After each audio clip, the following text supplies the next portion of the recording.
Good evening, everyone. How are you all? I hope all of you are doing great and you all have done your homework and revised before coming to the class. Yes?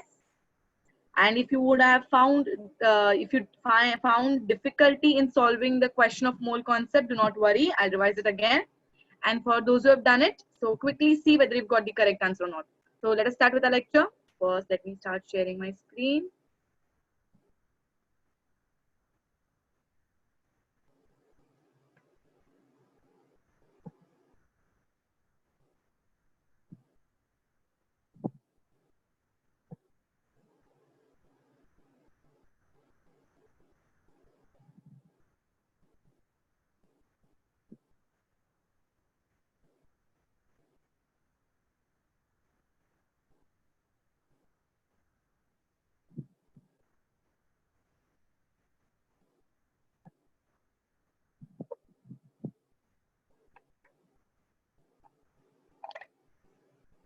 I hope everyone is able to see my screen properly.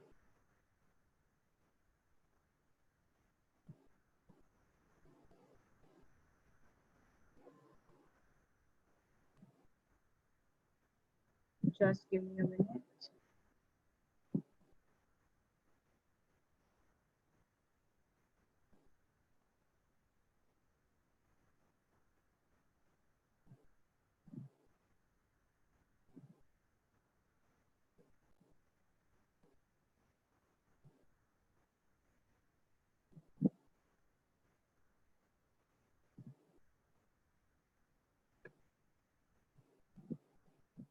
Okay. So this was the numerical which we had done last time. Do you all remember this?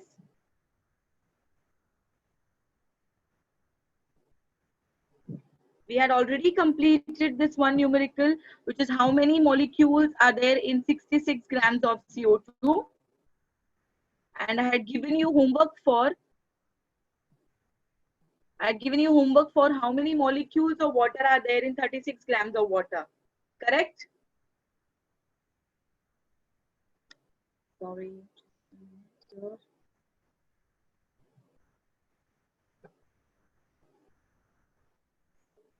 Back.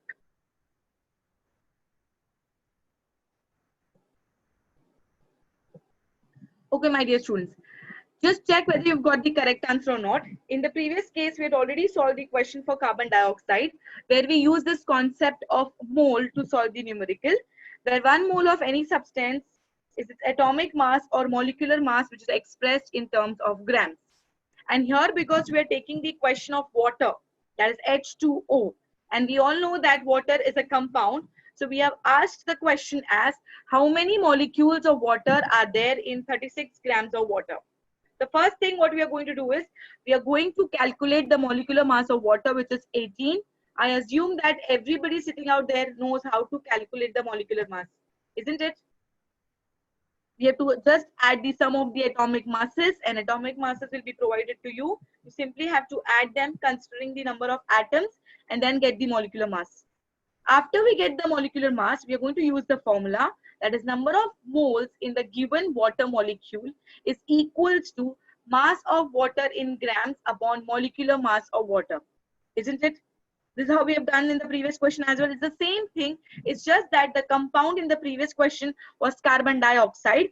And in this case, the compound which I am having is water. First, we are going to calculate number of moles in the given water.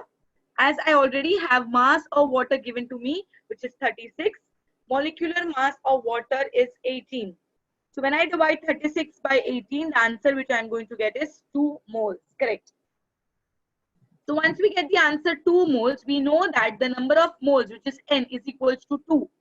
And we also know that from Avogadro's concept, from Avogadro's number, that 1 mole of any substance is going to contain 6.022 into 10 raised to 23 molecules. Isn't it? The number of molecules present in 1 mole of any substance is going to be 6.022 into 10 raised to 23. And the answer, the number of grams which were given to us, when we calculated from that, the number of moles we are getting is 2. So 2 moles of water will contain how much? It will be 2 multiplied by 6.022 into 10 raised to 23. I'm sure this is a simple calculation where you just have to multiply 6.022 multiplied by 2, because we're not going to multiply into 10 raised to 23. It is going to be kept as it is. So I hope everybody has got this answer, 12.044 into 10 raised to 23. I think majority of you would have got this answer, but for those of you did not get, I hope now the concept of mole is clear to you and the type of questions which are being going to asked in the exam. These numericals will be definitely asked in the exam, my dear students, so make sure you're practicing it well, and I hope you're understanding what I'm teaching you today. Is it clear? Has everybody understood how many molecules of water are there in 36 grams of water? Is it clear, everyone?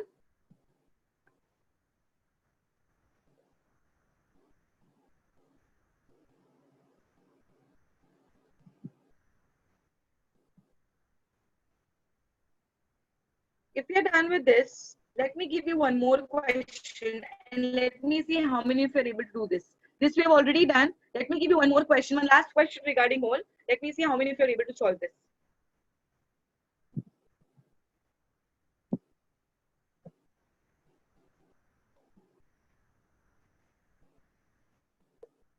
How many molecules of H2SO4? What does H2SO4 stands for? First tell me that. What does H2SO4 stands for? H2SO4, yes, it is sulfuric acid. Molecules of sulfuric acid are there in 49 grams of sample. I won't be able to understand if you're having any questions because the chat box is not visible to me currently. So I would request everyone to just raise your hand if you've solved this question. I'll give you exactly 2 minutes time to solve it. Come on, do it, everyone. If you've done the previous one, I think this will be very easy for you. How many molecules of sulfuric acid are there in 49 grams of sample? One student has already raised their hand. That means you've already completed. Very good.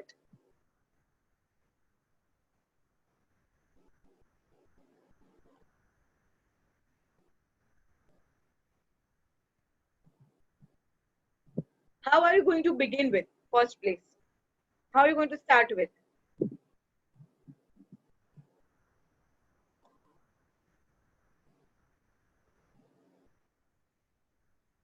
The first thing what we are going to do here is we are going to calculate we are going to calculate the molecular mass of sulfuric acid.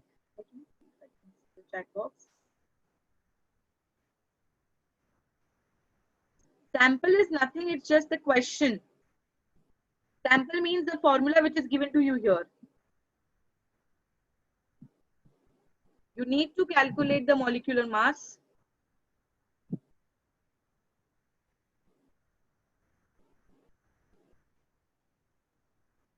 I think you got the screen here. To calculate for sulfuric acid, you need to have individual masses of hydrogen, sulfur, and oxygen. And the molecular mass table, the atomic masses I had already given you in the previous lecture. You can refer that table and give me the answer. Everybody knows the atomic mass of hydrogen is 1. For sulfur, it is 32. And for oxygen, it is 16. I think the first step is done for everyone. You might have calculated what is the molecular mass of sulfuric acid, which is 98. Have you all done till here? Just raise your hand if majority of you have already finished till here. Okay, very good. Thank you so much for being cooperative. Okay, so moving ahead, once you've got this, we are going to use the formula of moles, which says that number of moles of any substance is the mass of the substance in grams divided by its molecular mass of the substance. So I'm using the same formula which I've been using in the previous few questions. Number of moles will be mass of sulfuric acid in grams upon molecular mass of sulfuric acid. And mass of sulfuric acid given to you this time is 49. And the molecular mass which I've got is 98. I hope you all know about how to divide this. Do you or do you not? Simple division it is. But just by seeing a big number in the denominator, don't get confused. It's okay if we get the answer in decimal point, because in the previous question also, when we were doing carbon dioxide, we've got the answer in decimal. So it's absolutely fine. So let me see how many of you have got the correct answer for 49 divided by 98. Here we are going to get the answer as 1 upon 2, which is simply half or equal to 0.5 moles. So we get the number of moles as 0.5. Is it clear till here? So once I've got the number of moles is equals to 0.5, and from Avogadro's concept, we know that 1 mole of any substance is going to be 6.022 into 10 raised to 23 molecules. So how much is going to be 0.5? So you're going to multiply 0.5 into 6.022. And after multiplication, yes, Harsh, what is the answer you're getting? Because you're nicely in a sleeping position. I don't know how you're solving the numericals here. Students, please don't misuse this, that you're not able to be in the class live when you're using this technology. Be true to yourself, sit properly, take a notebook in your hand and solve this numericals, because they are going to be asked in the exams and they are very simple. And the worst part is when your screen gets hanged when you're keeping your videos on. Have you all completed this? Have you all multiplied 0.5 into 6.022? What is the answer you're getting? Harsh, would you like to answer to all of us? Yes, VK Harsh, I'm talking to you. You don't even have a notebook. Nicely lying around your couch. The answer we are getting here is 3.011 into 10 raised to 23 molecules. I think majority of you have got this answer. If everybody is finished writing this and solved this, please raise your hand and let me know, so that we move ahead with the next concept, and that is maybe the last concept of this chapter. Have you all done? Okay, very well, very nice. So this was about mole concept, where we have to remember few things, that is the definition of mole.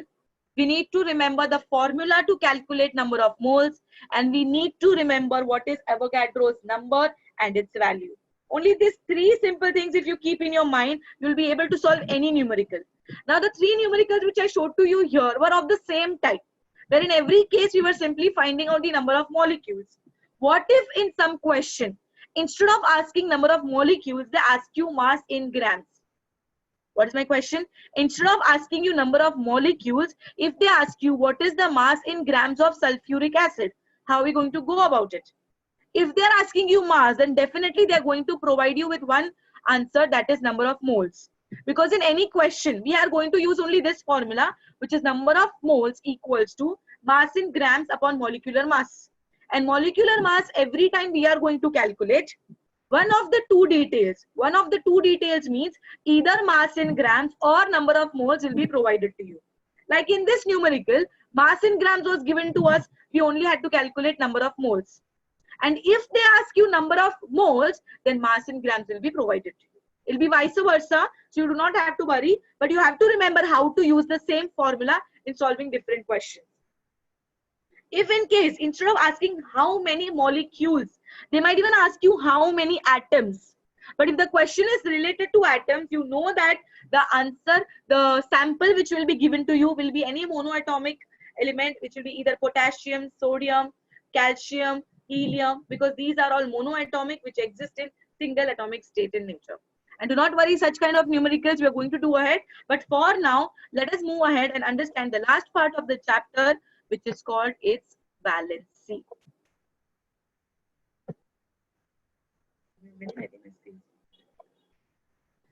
Now we are going to start with this, the most important topic of chemistry ever, which is called as valency. Now you might be thinking that, ma'am, we have heard about valency a lot number of times. We already know what is valency all about. But today we are going to learn how this valency is going to help me make the chemical formulas. And once I am in the position to make the chemical formulas, I'll be easily be able to make the chemical reactions. So my dear students, valency is the most important concept, and you do not have to rush in understanding. It might take time to understand. So just give yourself time, relax. We'll go slowly to understand this topic, but be patient and try to understand first what I am saying to you. The first statement which I'm going to make when I talk about valency is, valency, my dear student, is the combining capacity of the element. This is what the definition you're going to come across in every textbook. Whenever anybody says about valency, the first thing what they're going to talk about is valency is the combining capacity of the element. Now, exactly what is the meaning of combining capacity? Let us try to understand that. For an atom, my dear students, to become stable, there should be either 2 electrons or 8 electrons in the outermost orbit. What did I say? For an atom to become stable, there should be either 2 electrons or 8 electrons in the outermost state. When any element or when any atom of the element has either 2, which will be called as duplet, or they have 8 electrons, which will be called as octet. So these are the two most important states for any atom to achieve to become stable, which is 2 electrons in the outermost shell, and after 2 it should be 8 electrons in the outermost shell. When they achieve this 2 and 8 electrons in the outermost shell, which is the duplet state and the octet state, we say that these elements have become stable. We're going to say that these elements have become stable. Let us see which are the stable elements known to us already. The first question, the first example which I'm taking here is helium. The symbol is He. When I'm writing Z is equals to 2, do you know what is Z indicating here? What is the symbol Z used for? Anybody knows that? We have studied the symbols here, notations. Yes, you're correct. Z is the symbol for atomic number. And what is the symbol for atomic mass number? What is the symbol for atomic mass number? Very good. It is A. So when I say Z is equals to 2, that is the atomic number of helium is 2. It is going to have 2 protons and 2 neutrons and 2 electrons in the outermost shell. Similarly, the next element, neon, where I have Z is equals to 10. That means the atomic number is 10. And as we have studied in the lower standards about the electronic configuration, once again, I am repeating what is the meaning of electronic configuration. Electronic configuration means shell-wise distribution of electrons. Electronic configuration means shell-wise distribution of electrons. How many shells have we studied? How many shells have we studied? We have studied about the 4 shells. Very well. The 4 shells are K, L, M and N. This was studied by us in 8th standard. The 4 shells known to us are K, L, M and N, where K maximum capacity is 2 electrons, L is 8, M is 18 and N is 32. Do you remember these numbers? 2, 8, 18 and 32? And this we have got from the formula of 2n square. If you're not able to recollect all this, please go through your textbook once again to understand the concept of electronic configuration. And even if I'm not understood, do not worry. When we are going ahead in this chapter, I'm going to deal with electronic configuration once again. Why I was using electronic configuration is because we have to talk about neon, which is having Z is equals to 10. So when I'm going to distribute its electrons in different shells, the first shell again is going to contain how many electrons? Come on, quickly tell me. What's the first shell going to contain? Yes, it is going to contain 2 electrons. And second shell is going to contain 8 electrons. Very good. So we have distributed the electrons here. First shell 2 and second shell 8. Similarly, the next element, argon. The symbol is Ar. And now the atomic number, which is Z, is equals to 18. Now can you think and tell me, how are you going to distribute its electrons? Have you all understood the concept of electronic configuration? Because it's a revision of 8th standard. Again, we are going to distribute the electrons in different shells, where the first shell is going to contain 2 electrons. Second shell is going to contain 8. So 2 plus 8 becomes 10. And from 18, we are still left with 8, which I'm going to put in the third shell. That is my M shell. So this is how the electronic configuration of argon is going to be. For helium, it is going to be only 2. For neon, it is going to be 2, 8. And for argon, it is going to be 2, 8, 8. And if you remember, in this previous slide, I explained to you what is the stable electronic configuration.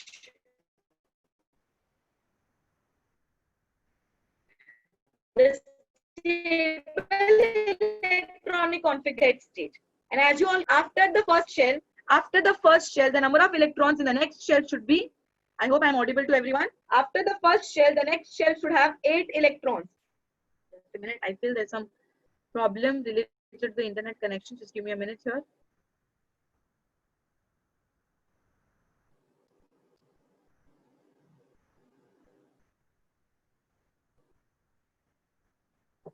Okay, I hope my voice is clear now. Very well. So we were talking about helium, neon and argon, where we spoke about the duplet and octet state, which are having 2 electrons in the first shell and it should have 8 electrons in the next shell. First shell 2. After the first shell, if it is going to have 2 electrons, then it is not going to considered as a duplet state. Only the first shell should have duplet, and followed by that it should have the octet state. This is called as the octet rule. Now these three elements, which are helium, neon and argon, are already stable. They are already stable means what? They are not in need of any electrons, and they are chemically inert. They have completely filled orbits or shells. They are chemically inert. They don't participate in any chemical reaction, and they are also said to be in free state. They are chemically inert elements, which are also called as inert gases or noble gases, because they have completely filled shells. They are not in need of any electrons to fill their shells, and they are in the free state. And just like they are in the free state, every element from the periodic table wants to achieve the stable electronic configuration. So now we are going to learn how the elements are going to try to achieve the stable electronic configuration and what they have to do when they have to reach this stable electronic configuration. Let us see. So there are 2 or 3 options here, my dear students. If the electronic configuration says 2, 4, 2, 4 means if any element is having 4 electrons in the last shell. If it is having 4 electrons in the last shell, which can either be in the second shell, which can either be in the third shell, which can either be in the fourth shell. But if it's having 4 electrons in the last shell, we are going to say it is always going to share the electrons to become stable. And usually sharing is a totally different concept, where the bond formed is also different from the other elements. So sharing as an entire chapter based on that, which we'll do a little later. But you need to remember, when it is having 4 electrons in the last shell, it is going to share the electrons. And if there are more than 4 electrons in the last shell, can you see I'm pointing an arrow upwards, which is saying that if it is having more than 4 electrons, more than 4 means what? 5, 6, 7 or 8 to already stable hoga. So if it is having 5, 6 or 7, it is always going to accept the electrons. Remember this. If it is having more than 4 electrons, it is going to accept the electron. And similarly, if the last shell contains less than 4 electrons, less than 4 means kya number hoga? 1, 2 or 3. So if it is either having 1, 2 or 3 electrons in the last shell, it is always going to donate. I would request everyone to write this in your notebook, so that whenever we are talking about valency, you have this thing in your notebook, so that you remember what will be exact valency of any element. And when you are writing, please make sure when you are writing, you are giving me the arrows properly. When I am writing 4, number of electrons 4 would be share. More than 4 will be accept, and less than 4 will be donate. Have I made it clear to everyone? Yes, Arpita, have you written this? What happened? You got scared that you kept your video on? But I've assumed that you are writing. If you're finished writing, raise your hand, please. If it is having 4 electrons in the last shell, it's going to share. More than 4 accept, less than 4 donate. Very well, very good. So everybody is finished writing. Now let us see how this concept is going to help me understand valency of each and every element given to us. Let us quickly understand this. It's okay, Ayush. It's not that difficult that you have to keep your hands on your head. So let us take one example. When I say Z is equals to 3, I'm talking about an element with atomic number 3. Let me see how the atomic number or the atomic structure will look like. When they are having atomic number 3, tell me how many electrons should I put in the first shell? If it is having atomic number 3, how many electrons should I put in the first shell?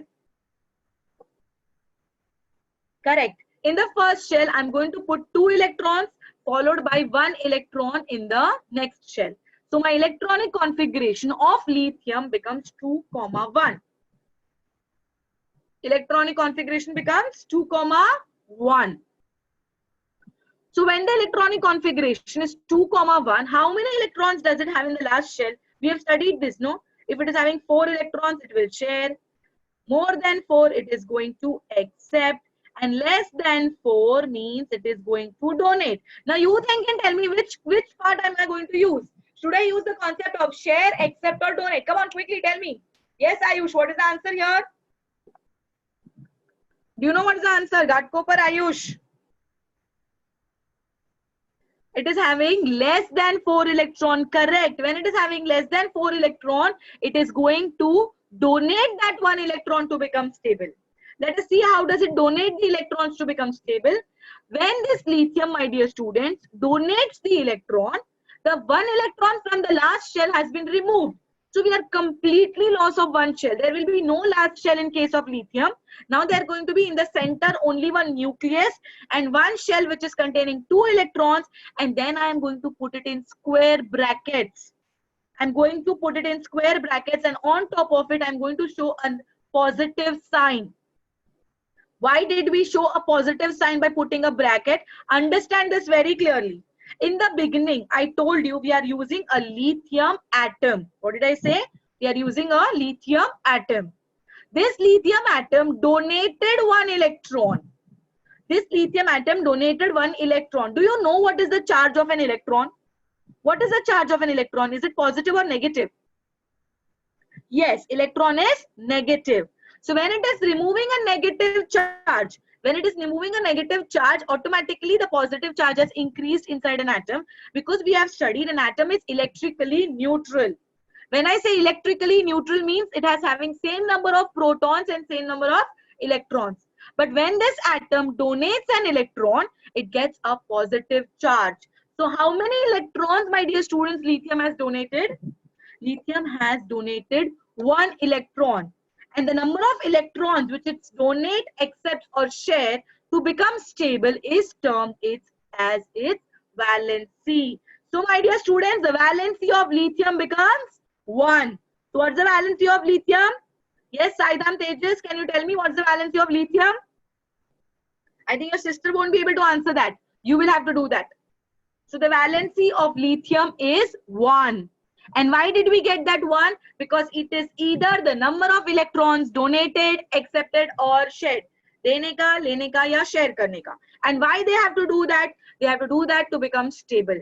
Which is in other language the definition of valency, which says it is the combining capacity of the element. And once the atom has donated electron, the atom gets converted into something which is called as ion. The atom gets converted into an ion. And we'll talk about ions in detail. But before that, let us take few more examples in which how they are donating and accepting electrons to become stable. Now you are going to tell me how many electrons is it going to donate or accept. Let me see how many of you are able to answer this. In this case of lithium, I think the valency is 1. Next element, where I have Z is equals to 5. When I have Z is equals to 5, Harshal, very interesting. When I have Z is equals to 5, I have the electronic configuration. We have a nucleus. In the first shell, it is going to contain 2 electrons. In the next shell, it is going to contain 3 electrons. So this is how the distribution of electron takes place, 2, 3. Now think and tell me whether it is going to donate, accept or share electrons. Come on, tell me, what is boron, which is atomic number 5, going to do? Is it going to donate, accept or share electron? What are the 3 concepts we have learned? Yes, Ghatkopar Harshit, I hope you've got the answer. What is it going to do? Is it going to donate, accept or share? As soon as I ask the question, the video goes off. Otherwise, you're so keen on switching on your videos. But this is such a simple thing. Such a simple thing. It is having 2, 3. That means the number of electrons in the last shell. The number of electrons in the last shell is less than 4. And when they have less than 4 electrons, it is going to donate, just like in the case of lithium. So now boron is going to donate the 3 electrons. And then it is going to get a positive charge again. And with 3 positive charges, because it has donated 3 electrons, and the valency of boron after donating 3 electrons becomes 3. So the valency of boron, my dear students, is 3. So boron atom has now got converted into boron ion. And if the ion is formed by donating electrons, it will get a positive charge, and positively charged ions are called as cations. Positively charged ions are called as cations. Repeat everyone. Positively charged ions are called as cations. Let us take one more example quickly and understand how do we get the valencies. These valencies can be either positive or negative as well, okay? So you don't rely on the concept that every time it is going to donate electrons. So this time I want you to first give me what is the electronic configuration of sodium.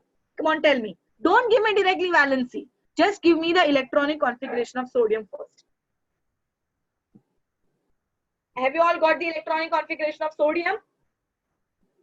Electronic configuration means shell-wise distribution of electrons. Very well, very well.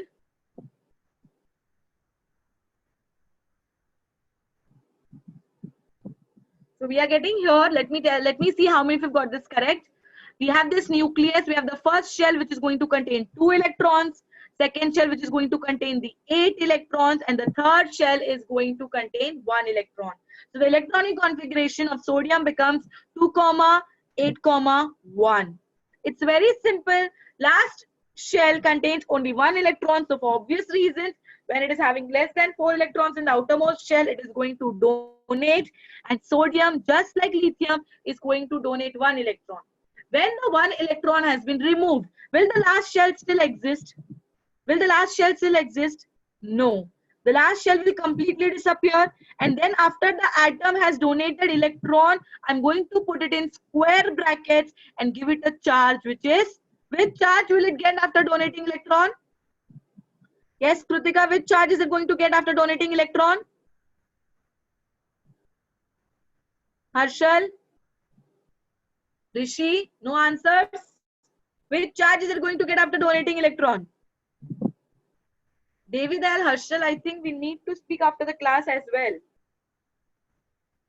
The charge which gets after donating electron, yes, for the students who are already answering, it's positive.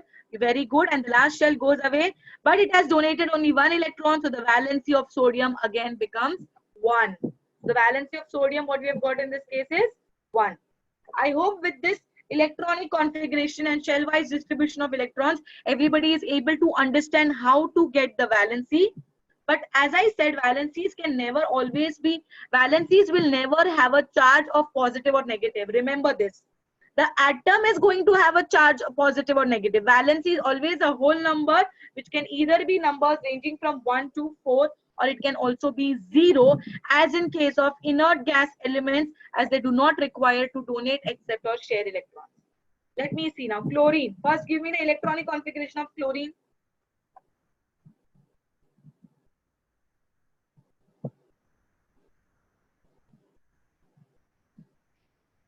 What's the electronic configuration of chlorine? Very good. It is 2, 8, 7. Very well. Just check your answer. The atomic number of chlorine is 17, because of which its electronic configuration becomes the first shell is going to contain 2 electrons, second shell is going to contain 8 electrons, and the third shell is going to contain 7 electrons. This time, the number of electrons in the last shell is more than 4. This time, the number of electrons in the last shell is more than 4. And if they have more than 4 electrons, what are they going to do? What are they going to do? They're going to accept. Very good. They're going to accept the electrons. So when they have more than 4 electrons in the last shell, they're going to accept. But how many electrons will it going to accept? What factor are we going to take into consideration to understand how many electrons does it require? The most stable state which we have discussed are duplet and octet. But the octet, the last third shell is anyways going to complete only octet. So for 7 to become 8, I need 1 more electron. So chlorine atom is going to accept 1 electron, because of which again, the chlorine atom, which was electrically neutral initially, because it had 17 protons and 17 electrons, isn't it? In the beginning, chlorine atom had 17 proton and 17 electron. But because it accepted 1 electron, the atom has now got converted into ion. The atom has now got converted into ion, so it has become 17 protons and 18 electrons. Can you see one more blue color white color dot being added to this? And again, I put it in square brackets, and this time the charge which I'm going to give it is negative. So when does it get a negative charge? When it is going to accept the electron. Because electrons are negatively charged, right? So when they accept any negative charge, we are going to give it a negative charge. So atoms, after accepting electrons, gets converted into ion once again.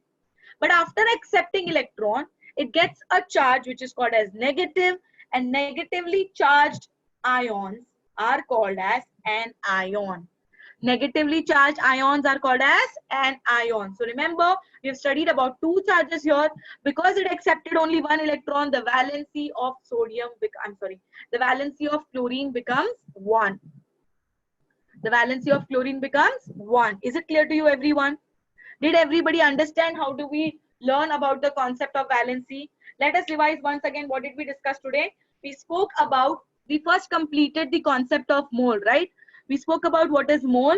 1 mole of any substance, its atomic mass or molecular mass expressed in terms of grams, where I have the formula of mole, where number of moles is equals to mass of the substance in grams upon molecular mass of the substance, which will help us to calculate the number of moles or number of molecules.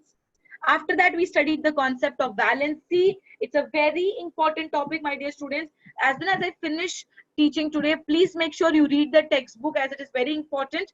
When we talk about valency, valency is the combining capacity of the element, which is in simple language to be told, it is the number of electrons donated, accepted or shared.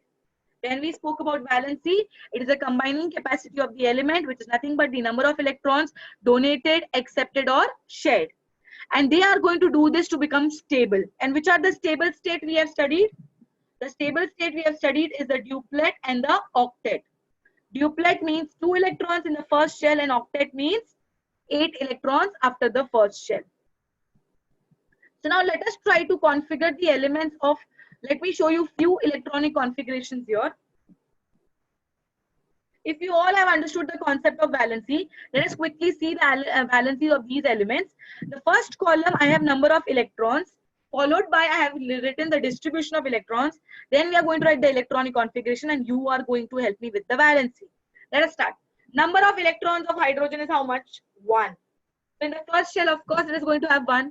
Electronic configuration is also going to be 1, and valency is also going to be 1. It is going to accept 1 electron to become stable. Okay.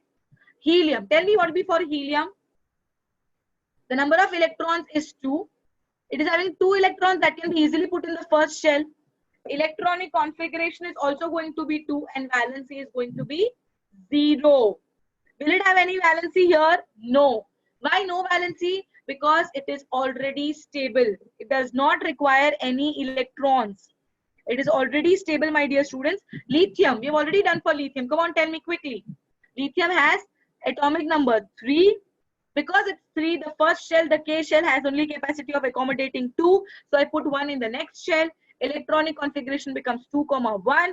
And having 1 electron in the last shell, so the valency becomes 1.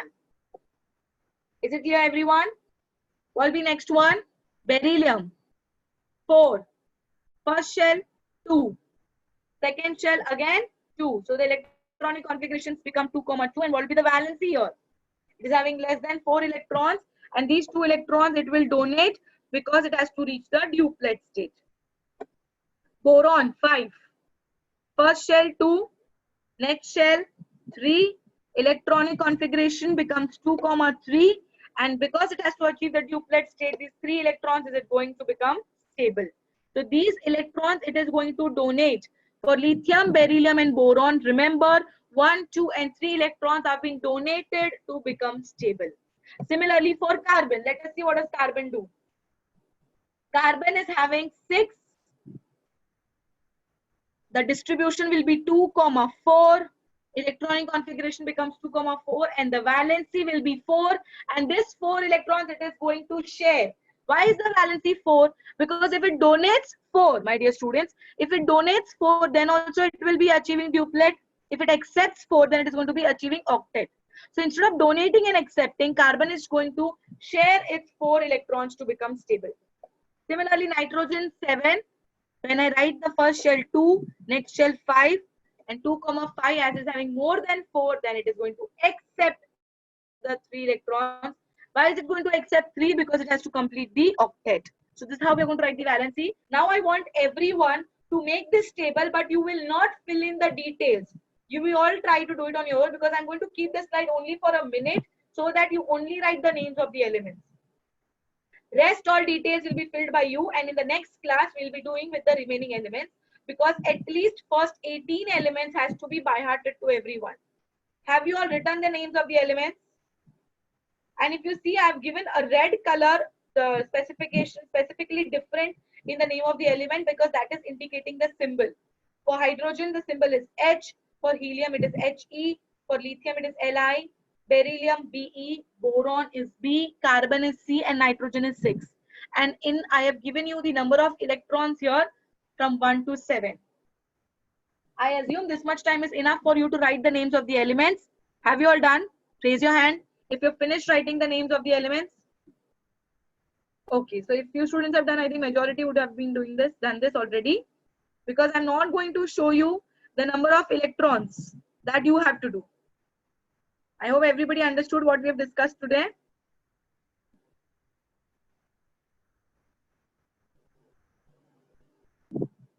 So I'll just stop sharing my screen now so that we'll meet for the next class and we'll move ahead with the concept of valency, after which we are going to learn how compounds are being formed, so that we'll finish with the chapter as well. Make sure in the next class you read the chapter and come, so that any difficulty you are having, you can ask me in the next class. Is it all right? I hope everybody has understood this.